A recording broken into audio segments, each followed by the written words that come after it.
J'ai péché, tant de fois tu m'as pardonné. Tant de fois je suis tombé, tant de fois tu m'as relevé. Le mal m'envahissait, je ne me reconnaissais plus. Oh, je me mentais à moi-même,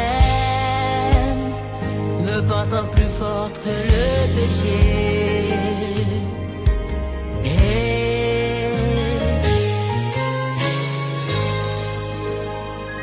Pardon, pardon. Amen, amen. Acclamons pour le Seigneur, acclamons s'il vous plaît, frère. S'il vous plaît, parfait. S'il vous plaît, magnifique. On fait toutes choses en ce moment.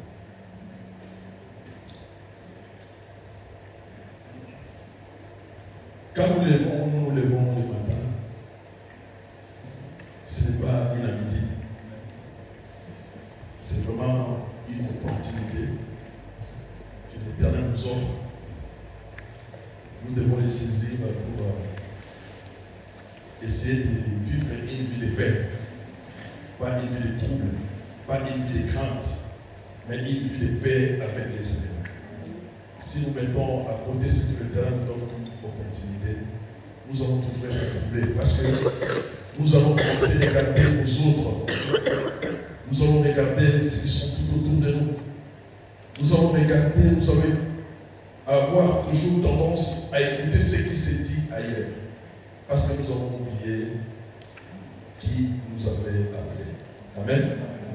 Alors nous allons parler de l'opportunité avec Dieu. C'est un petit message. Mais je sais que les petits clans, quand ils tombent dans une terre, après il devient un gros arbre. Nous voulons que nous appelons petit message devienne un gros arbre dans la vie de quelqu'un, afin qu'il comprenne qu'il doit saisir dans le Seigneur l'opportunité qu'il offre. Alors,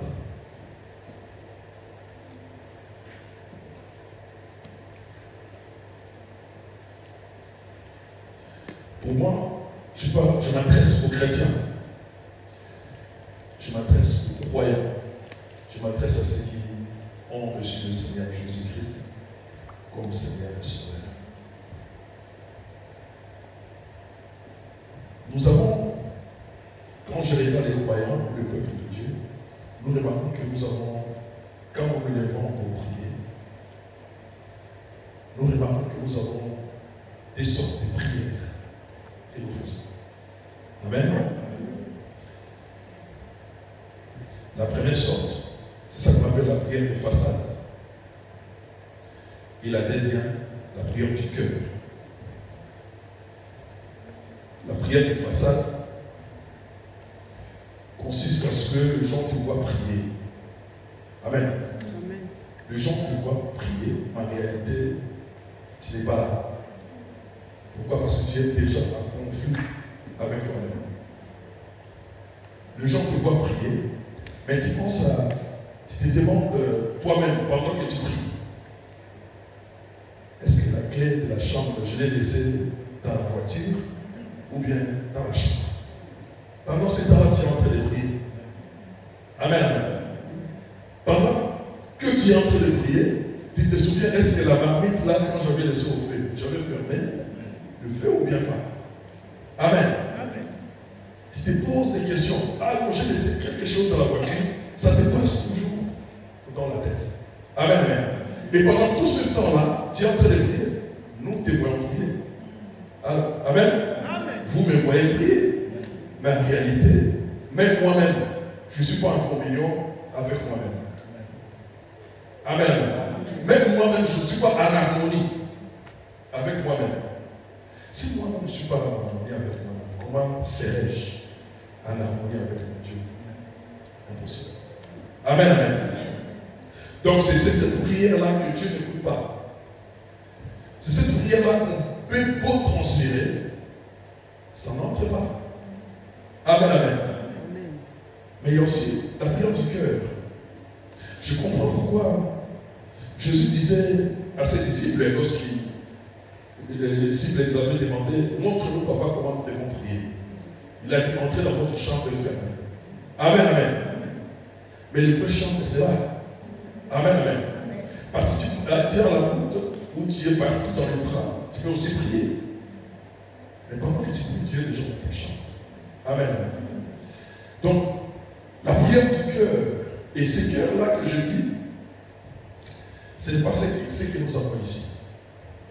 Quand la Bible dit cœur, je vous ai déjà dit plusieurs fois et répété à plusieurs reprises, c'est l'homme intérieur.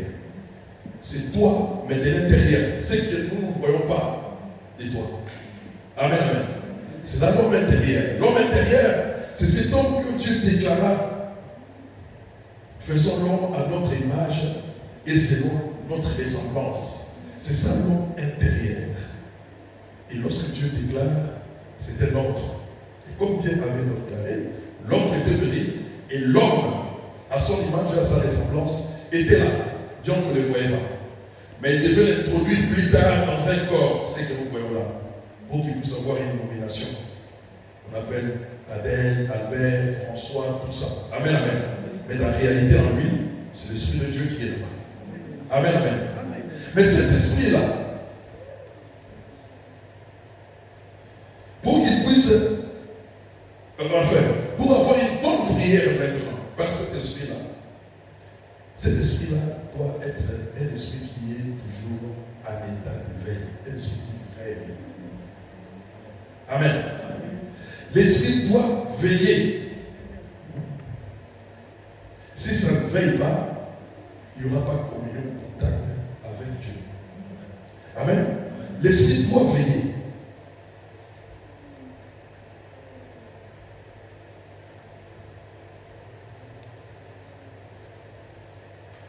Alors, donc, quand nous faisons, nous pouvons faire alors une bonne prière. Or, nous savons que tout homme, avant qu'il soit en état de veille, je crois qu'il était en état de sommeil. Amen, amen. Ça se passe même à l'église. Hein? Quand vous dormez, vous bloquez.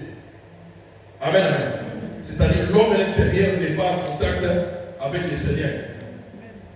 Vous bloquez même dans la prière, même dans la prédication.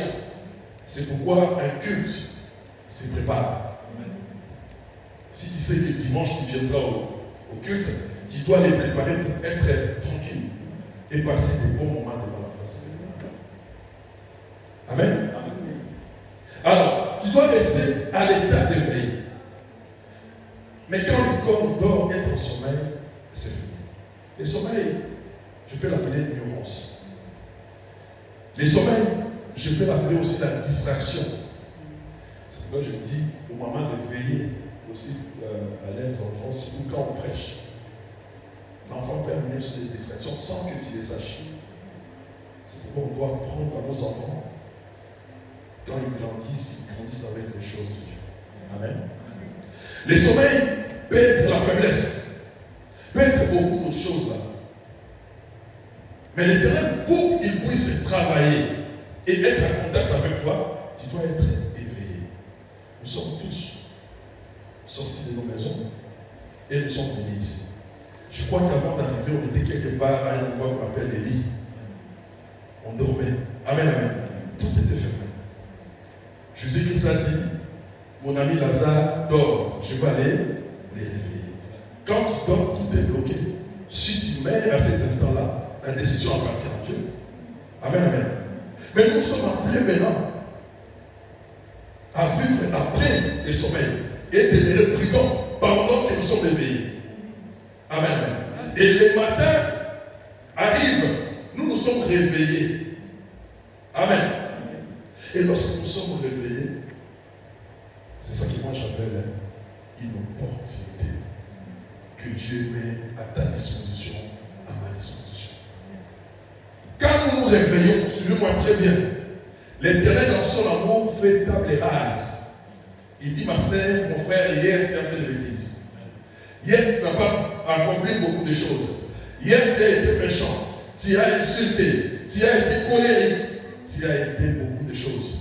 Mais aujourd'hui, je te donne une opportunité.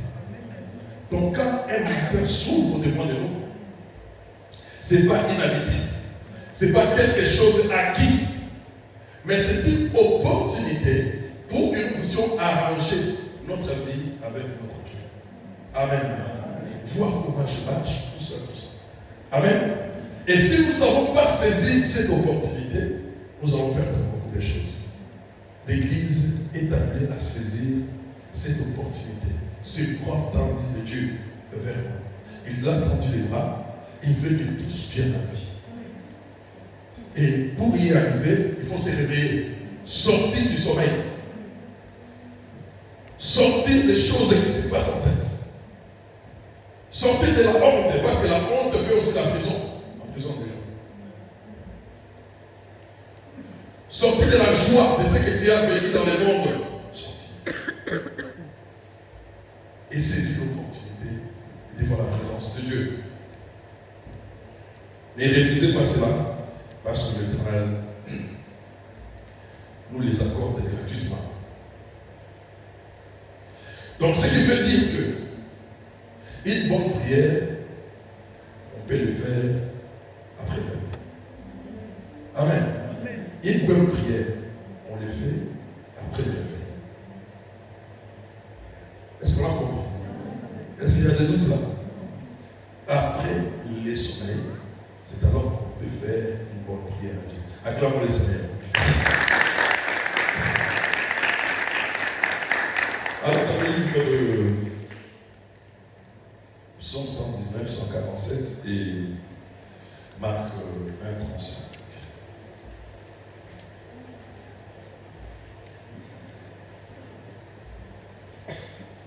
Nous allons lire ces deux psaumes-là et ces deux livres-là, et puis nous allons acclamer l'Éternel.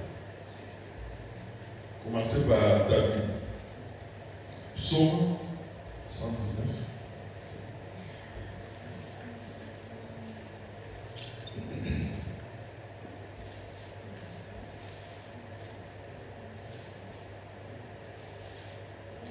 Psaume 119, verset 147.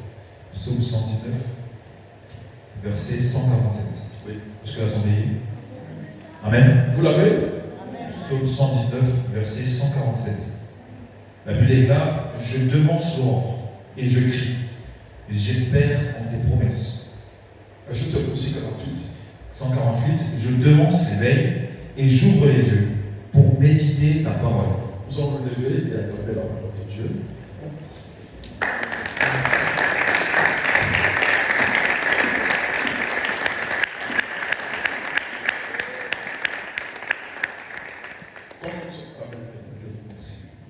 Comme nous sommes là, c'est-à-dire que l'Éternel nous a accordé encore une opportunité. Nous devons les saisir pour faire bien. Un monsieur a dit: il n'est pas encore trop tard pour faire les biens. Nous devons faire les biens. Continuons à faire le bien tant que le Seigneur. Amen, amen. Ici, nous remarquons, c'est David. Psaume 119, c'est le psaume de qui? C'est David. 147. Nous voyons aussi, il est en train de dire des choses vraiment spirituelles. Amen, amen. Il a dit: je dévance l'aurore. Donc, s'il dévance l'aurore, donc il s'est réveillé. L'aurore, c'est ça qu'on appelle le petit matin. Amen. Je vais donner plusieurs fois. La définition de l'aurore, c'est la lumière qui précède les levées du jour. Avant que le jour arrive, il y a une petite lumière là. C'est ça qu'on appelle l'aurore. C'est le matin. Amen, amen. David a dit: même pas, il n'y avait même pas l'aurore, moi je dévance. Donc il s'est réveillé à ce moment-là. Amen, amen. Quand vous vous réveillez à ce moment-là, c'est-à-dire l'Éternel vous donne une opportunité surtout de te lier avec lui. Premièrement. Amen, amen. Tu dois te lier avec ce Dieu-là. Lui qui t'a ouvert la porte de la journée. Lui qui a fait grâce que tes yeux s'ouvrent et que tu vois aussi, tu vois encore les murs de ta maison, les fauteuils, la télé, tes frères, tes sœurs. mari, ta femme, tes enfants. C'est une opportunité qui te permet maintenant de te lier avec ce Dieu-là. Papa, comme tu m'as réveillé, comme tu m'as mis debout aujourd'hui, je vais te glorifier parce que tu es magnifique. Tu m'as fait bien. Amen. Il dévance, il va avant le matin. Il se lève avant le matin. Pour qu'il puisse s'allier, être un avec le Seigneur. Et il ajoute encore, je défonce la veille pour méditer la parole de Dieu. Je vous ai toujours dit, le Dieu que nous servons, nous devons les connaître. Pour les connaître, il faut l'étudier, il faut les lire, parce qu'il est dans sa parole. Si tu ne lis pas la parole de Dieu, tu vas prier comme tout le monde, mais sans fond, sans base. Mais si tu lis la parole de Dieu, tu sauras où c'est donné. Et personne ne peut te prendre, te mettre de l'autre côté, ou t'enlever dans la voie de Dieu. Parce que tu as la capacité de lui répondre, de rétorquer sur une situation, sur une question. Amen. Il défonce le moment et il crie à Dieu. Il dit, Seigneur, merci d'abord parce que tu m'as donné une nouvelle opportunité. C'est-à-dire, dans ma vie, tu as fait table rase. C'est pourquoi on dit aujourd'hui. Dans la Bible, le livre de Bible, on dit aujourd'hui. Si vous attendez savoir, n'anticipez pas. On ne dit pas on dit aujourd'hui. Amen, amen. Donc l'Éternel aujourd'hui, il fait table rase. Il te pardonne tes péchés. Il te pardonne la manière dont tu t'es comporté. Hier, tu étais dans les trous. Hier, tu étais dans l'obscurité. Hier, tu étais dans les ténèbres. Mais aujourd'hui, l'Éternel dit que je fasse. En te donnant une nouvelle opportunité, c'est-à-dire la journée d'aujourd'hui. Profitez-en. Profitons de ça. Parce que l'Éternel nous aime. Allons encore à livre de Marc 35. Nous en voyons pour notre Seigneur Jésus-Christ.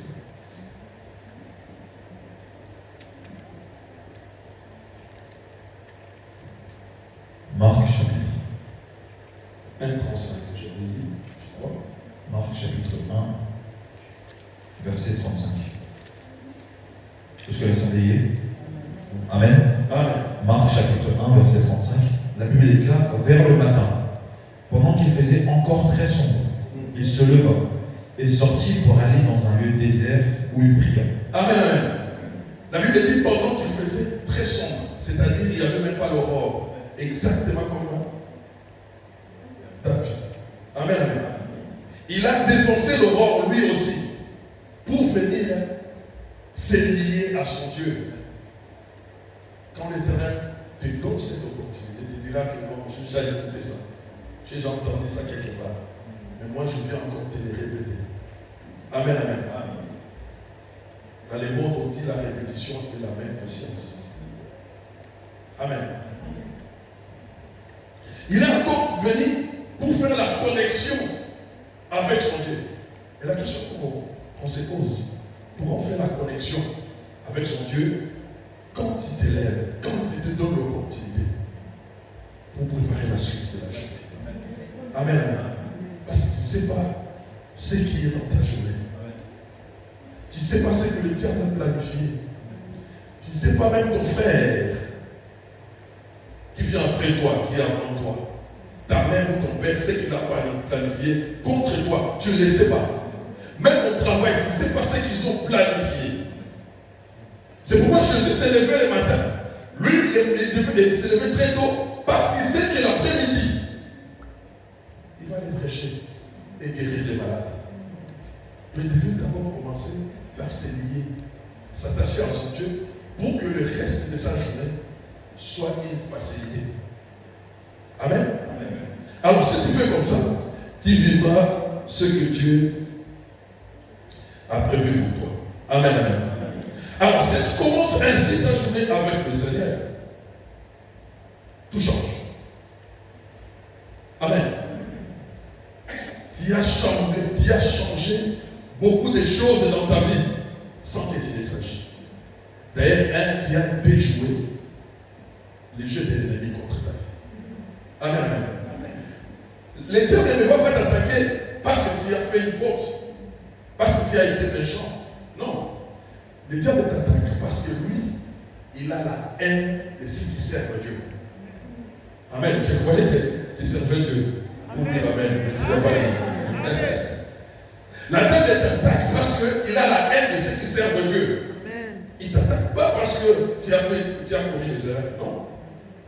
Parce qu'il n'aime pas ceux qui servent Dieu. Alors quand tu commences ta journée, maintenant en t'alliant avec ton Seigneur, c'est alors que tu es en train de planifier ta vie. Tu es en train de changer les choses dans ta vie. Le diable met des pièges toujours. Tu peux nous lire à tendance Psaume 37, 7.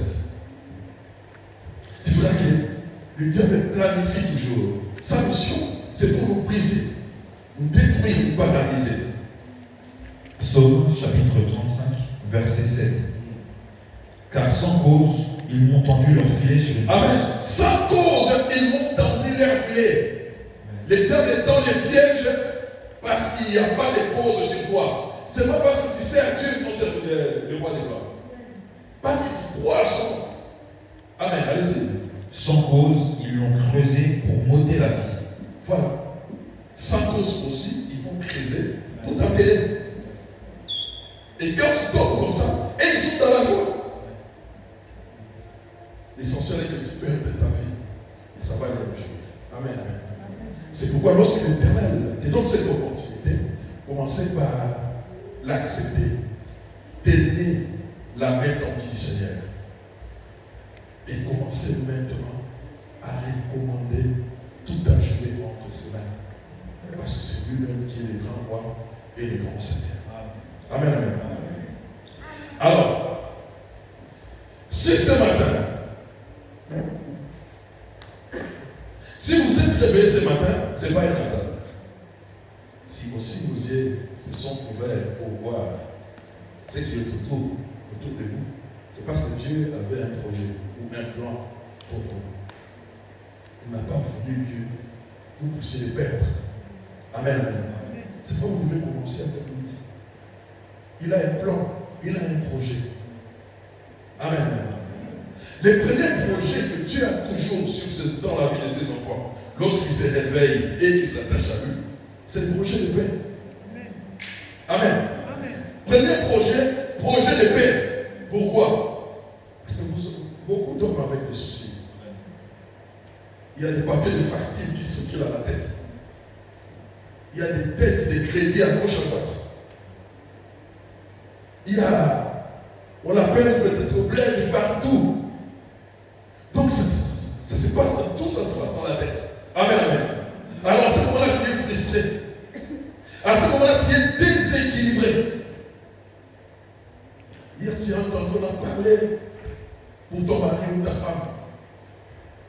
Hier, au travail, il y a ça. Et la nuit, quand tu vas te coucher, quand tu t'élèves, toutes ces choses-là reviennent. Amen, amen. Mais dans le monde, ils vont prendre la bière pour oublier. Mais le matin, quand ils vont se réveiller, ça revient.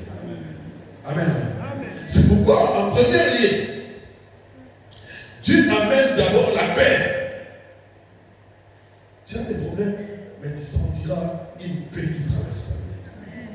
Tu as des montagnes à gravir, mais tu sentiras un vent de paix qui traverse tout doux ton cœur et ton âme. Tu as une situation qui, ça fait des mois que tu n'arrives pas à remplir. Mais quand tu te lèves, tu te sens tranquille. Parce que l'Éternel, en premier lieu, doit mettre en toi la paix. Amen. Amen. Amen. Et la paix, ça vient de Jésus-Christ que nous appelons le roi des salades, le roi des paix. Amen. Amen. Pourquoi? Parce que tu as commencé ta vie avec lui. Tu as commencé ta journée avec lui. Tu t'es attaché d'abord avec lui et il va introduire ce qui est à lui en toi. Tu ne seras plus troublé. Quel que soit ce que tu vas voir, tu vas dire Dieu est au contrôle. Dieu est en train de gérer ma personne dans ma vie. Je ne passerai pas à côté. Amen. Amen. Ne passons pas à côté. Ouvrez nos yeux, ouvrons nos yeux. Ouvrons-les. Regardez-moi. Ouvrons nos yeux et regardez. Il va amener la paix. Amen. Et quand il amène la paix, il veut que tu marches avec lui. Amen. La paix est en toi parce que tu es en contact avec lui. Il va dire, marche, mon fils, ma fille, marche avec moi. Un jour, je crois les enfants d'Israël avaient péché. Et Dieu a dit à Moïse, je vais renvoyer tout le monde. Je vais tuer tout le monde. Je vais rester qu'avec toi. Amen, amen. Il a dit, je marcherai avec toi. Il a dit, je marcherai avec Moïse. Je ferai tout avec toi. Mais je vais susciter notre peuple pour toi. Et Moïse a refusé. Amen, amen. Il a dit, non Seigneur, ce peuple, ce n'est pas moi qui les a mis là. C'est toi qui as voulu cette situation. Alors si tu ne marches pas avec nous, nous ne déplacerons pas de ce lieu. Amen, amen. Parce qu'il avait compris. Moïse était éveillé. Il ne dormait pas. Il était éveillé. Il saisissait les ballons ronds pour continuer avec le Seigneur. Et jusqu'à ce que le Seigneur a accepté. Il a dit, oui, je marcherai avec vous. Amen. Et le Seigneur a accepté de marcher avec vous. Donc l'Éternel, quand il met la paix, il veut que tu marches avec lui. Là où il a choisi de t'amener. Amen, amen. Parce qu'on peut arriver en cours de la journée, on commence à chercher à faire des choix. Mais quand on est avec le Seigneur, les choix sont déjà faits. On fait ce que lui il veut. Amen, amen. J'aime pas les gens qui disent, bon, je n'ai pas de choix. Amen, amen. On a toujours un choix. Surtout quand on sert Dieu. On a toujours un choix. Et ton choix, c'est ton Dieu. Amen. Il faut toujours faire des choix. Et les bons. Amen. Il veut aussi te guider. Parce que tu es en contact avec lui. Il va te guider comme les enfants d'Israël. Il avait guidé les enfants d'Israël. La Bible dit la nuit, il était une colonne de feu et le jour, colonne de nuée. Dieu se transforme à un GPS pour orienter et guider ses enfants et les amener quelque part. Amen. Parce que tu as voulu être dans sa présence. Parce que tu as voulu vivre avec lui. Parce que tu as saisi l'opportunité. Et l'Éternel devient ton guide. Et tu n'auras pas honte de le dire parmi les gens. Dis-moi, si je fais, l'Éternel a voulu. Même les gens commencent à décider, tu dis non, faites ce que vous voulez. Moi, l'Éternel ne m'a encore rien dit. J'attendrai jusqu'à ce que j'aurai un signe de la part de l'Éternel. Et si l'Éternel me fait un signe, c'est alors que j'agirai. Amen. S'il ne me fait pas signe, j'agirai pas. Amen, amen.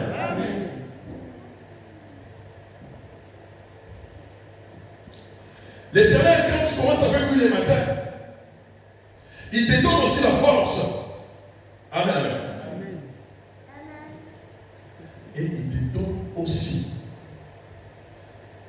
des réponses que seule sa présence peut offrir. Je ne sais pas comment vous comprenez. L'Éternel te donne des réponses que seule sa présence peut attribuer dans ta vie. Parce que tu as été dans ma présence, voici ce que je t'offre. Parce que le matin tu es venu me chercher, voici ce qui est à toi. Voici, je te parle de cet accident. Je te parle de ces morts. Je te parle de cet incident.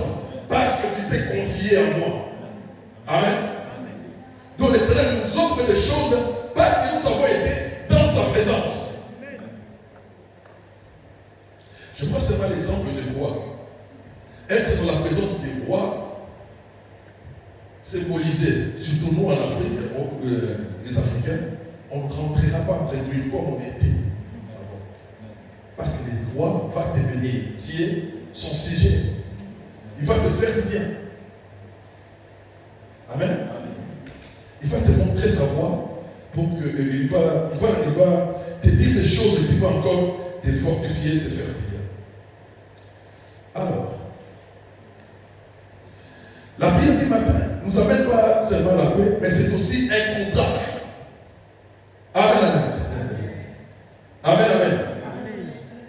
Ma sœur, mon frère, nous sommes en CDI sur la terre. et pas CDD. Excusez-moi. Nous sommes en CDD. Contrat à durée déterminée. Que tu sois grand, que tu sois petit, que tu sois comment, blanc, noir, nous sommes tous en CDD. Et lorsque nous nous levons les matins et nous allons vers Dieu, nous allons renouveler notre contrat avec lui. Nous ne sommes pas en CDI. Même les CDI dans le monde finissent. Amen. Même les CDI dans le monde disparaissent. Ah, moi je suis en CDI, mais ça va disparaître. Amen. Ça disparaîtra. Alors,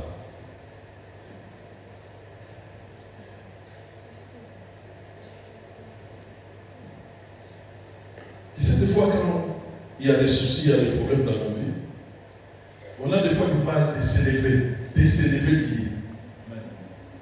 Amen. Pour quitter ton lit, il y a beaucoup de jeunes gens. S'il y a beaucoup de grandes personnes qui peuvent bien vous l'expliquer.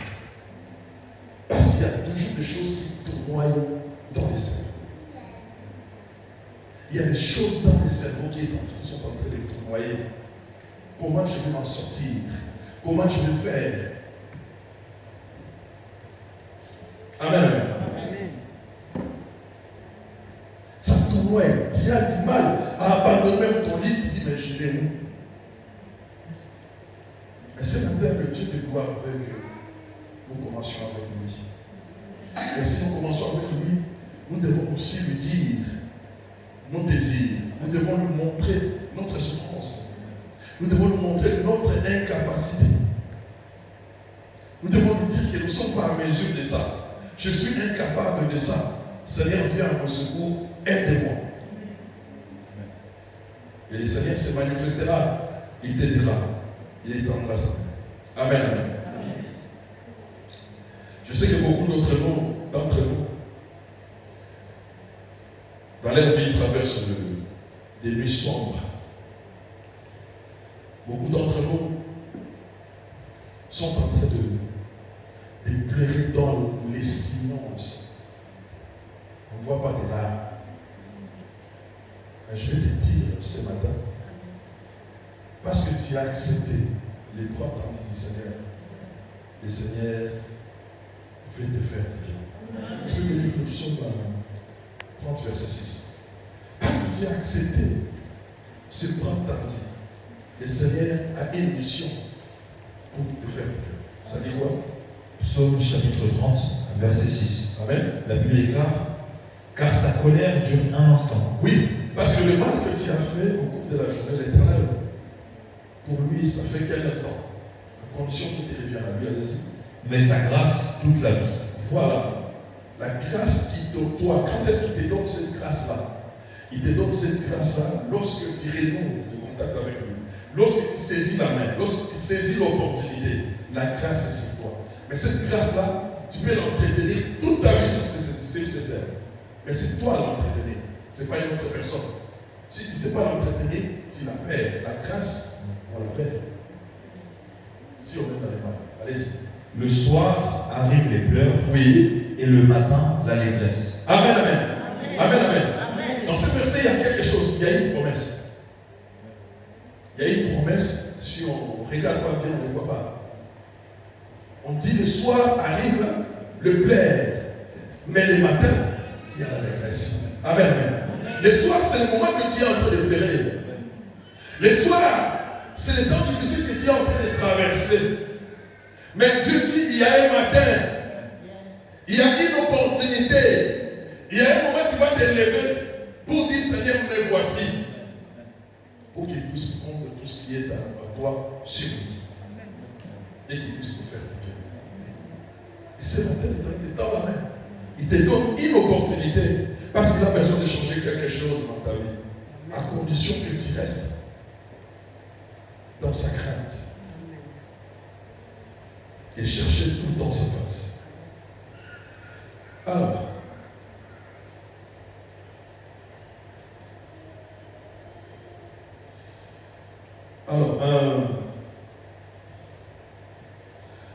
Chaque matin, c'est un nouveau départ. Et nous devons savoir aussi que les commencements et l'accomplissement des choses de Dieu, c'est dans l'obéissance. Amen. Maintenant, tu lis un texte. Matthieu 7, 20, 89.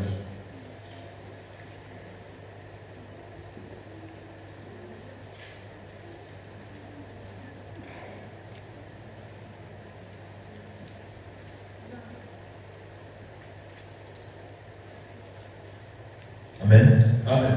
Matthieu chapitre 7, verset 24 au verset 29. Oui. Est-ce que l'assemblée a trouvé? Je lis au nom de Jésus. La Bible déclare, c'est pourquoi quiconque entend ces paroles que je dis et les met en pratique sera semblable. Amen, amen. Ça c'est l'introduction. C'est pourquoi, tu vois comme tu apprends, quiconque attend ces paroles et les met en pratique. Amen, amen. Il y a des choses pour nous enfants de Dieu. Écouter ou l'écoute, tout le monde écoute. Hein. Tout le monde entend. Mais pour maintenant ça reste, c'est aussi une chose. Et quand ça reste, pour le mettre en pratique, c'est aussi une autre chose. Est-ce que nous savons? Tout le monde écoute la parole de Dieu. Mais pour que cette parole-là reste, c'est une chose. Mais pour aussi que cette parole-là soit mise en pratique, c'est aussi un autre. Amen. C'est aussi une autre. Donc Dieu réalise ce qu'il veut à nous lorsque nous sommes dans l'obéissance. L'obéissance de mettre sa parole en pratique et d'écrire sa parole. Et puis il donne l'exemple de Christ. Et les mis en pratique sera semblable à un homme prudent qui a bâti sa maison sur le roc. Oui. La pluie est tombée, les torrents sont venus, les vents ont soufflé et se sont jetés contre cette maison. Elle n'est point tombée, parce qu'elle était fondée sur le roc. Mais quiconque entend ces paroles que je dis et ne les met pas en pratique sera semblable à un homme insensé qui a bâti sa maison sur le sable. La pluie est tombée, les torrents sont venus, les vents ont soufflé et ont battu cette maison. Elle est tombée et sa ruine a été grande. Après que Jésus eut achevé ses discours, la foule fut frappée de sa doctrine, car il enseignait comme ayant autorité et non pas comme leurs scribes. Amen, amen. Amen, amen. Amen. La Bible dit, celui qui écoute et met en pratique, il est semblable à celui qui a bâti sur les rocs. Amen, amen. Celui qui a bâti sur les rocs, quand on bâtit une maison, le plus important est d'abord d'avoir un bon fondation, une bonne fondation, et ensuite les toits. Amen, amen. Les toits protègent beaucoup. Les toits, c'est ta tête. Si la tête prend des rafales, si la tête prend des coups, si la tête ne tient plus, c'est fini. Nous te voyons un homme, mais en réalité, tu es un corps. Hein? Si la tête est coupée, on appelle ce qui est tombé les corps. Si la tête est sur place, on dit que c'est un homme, un être humain vivant. Amen. Donc nous devons protéger notre tête. Et dans les têtes, sur ta tête là, il y a toutes les portes que Dieu utilise pour entrer et faire de notre vie une vie paisible. Par les yeux, par la bouche, par les oreilles. L'Éternel entre par là. C'est ça qui va t'amener des visions, des songes. C'est là où tu vas même quand tu vas à l'école, c'est là la tête. Si la tête ne fonctionne pas, tu n'es pas à ta place. C'est la tête qui compte. Amen, amen. Et quand nous regardons l'église, c'est Christ qui est notre penseur, la tête.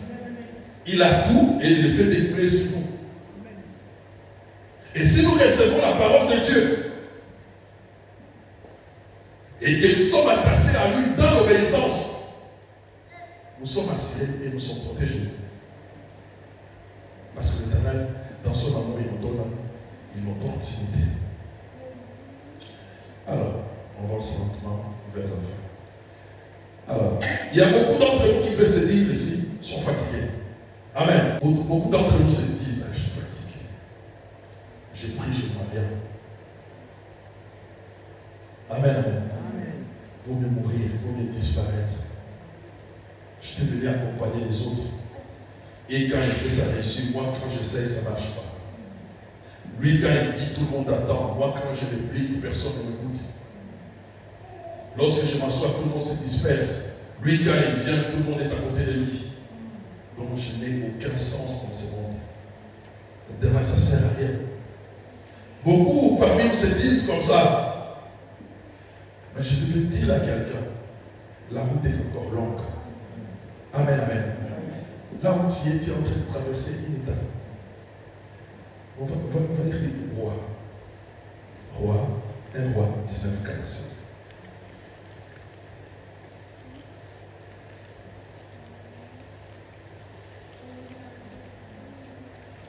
Amen. Amen. Premier livre des rois, chapitre 19, verset 4 au verset 7. Oui. Cela sont à trouver. 1 roi 19, 1 roi 19. verset 4 à 7. La Bible déclare, pour lui, il alla dans le désert, où après une journée de marche, il s'assit sous un genêt et demanda la mort, en disant, c'est assez, maintenant, Éternel, prends mon âme, car je ne suis pas meilleur que mes pères. Il se coucha et s'endormit sous un genêt. Et voici un ange le toucha et lui dit, lève-toi, mange. Il le regarda, et il y avait à son chevet un gâteau cuit sur des pierres chauffées et une cruche d'eau. Il mangea et but, puis se recoucha. L'ange de l'Éternel vint une seconde fois, le toucha et dit, lève-toi, mange, car le chemin est encore long pour toi. Amen, amen. Amen. Amen, amen. Amen, amen. Accorde le Seigneur. Accorde le Seigneur. Accorde les gloires de toi. Accorde le Dieu parfait. Le puissant de ta corde, le Dieu parfait. Il s'est découragé, Élie, comme toi aujourd'hui. Parce qu'il a regardé tout autour de lui, il n'y avait plus de prophètes. Il était resté seul. Et en même temps, il était pourchassé par Jézabel. Il avait peur, il tremblait. Il a dit, Jésus, Dieu, prends ma vie. Prends ma vie. Amen. La Bible dit, l'Éternel est nourri. Il lui donne d'abord la parole. Il va écouter. Amen. Parce que c'était sa prière. C'était la prière d'Élie. Prends ma vie. Je ne suis pas plus mieux que mes frères. Prends-moi. Comme toi aussi tu dis, Seigneur, ça ne sert à rien. Je suis désespéré. Amen. Mais ma sœur ne désespère pas. Amen. Mon frère ne désespère pas. Parce que la route pour toi est encore longue. Amen. Amen. Amen. Amen. La Bible dit la fille dans le désert.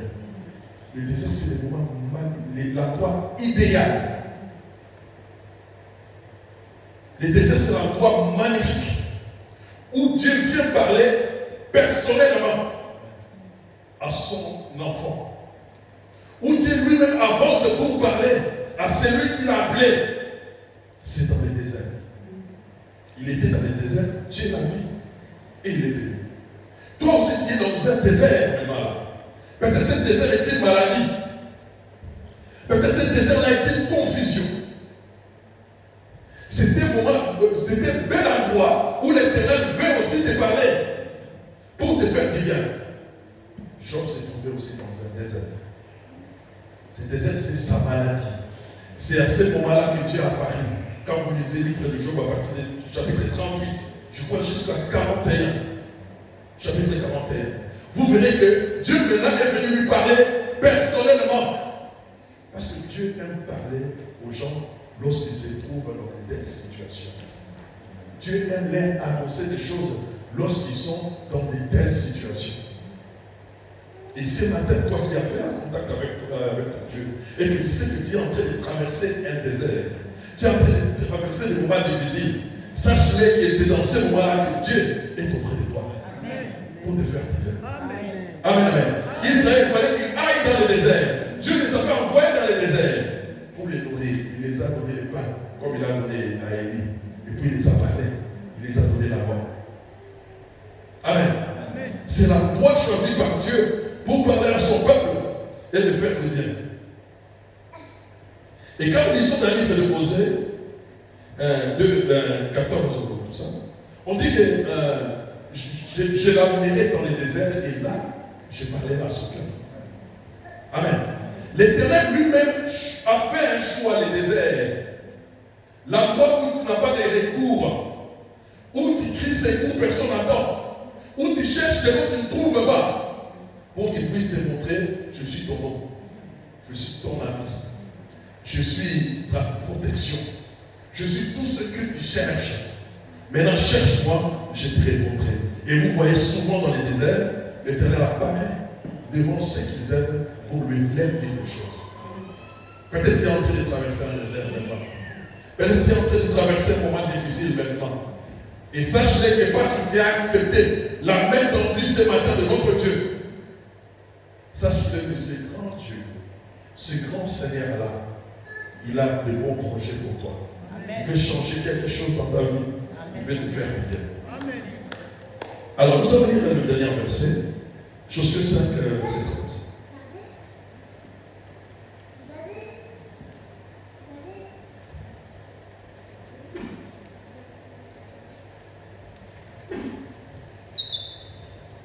Josué 5, 13. Josué, chapitre 5, verset 13. Est-ce que la semble adoptée? Amen. Josué 5, 13. Josué, chapitre 5, verset 13. Je lis au nom de Jésus. Amen. La Bible déclare, comme Josué était près de Jéricho, oui, il leva les yeux et regarda. Voici un homme se tenait debout devant lui, son épée nue dans la main. Il alla vers lui et lui dit, es-tu des nôtres ou de nos ennemis? Verset 14. Il répondit, non, mais je suis chef de l'armée de l'Éternel. J'arrive maintenant.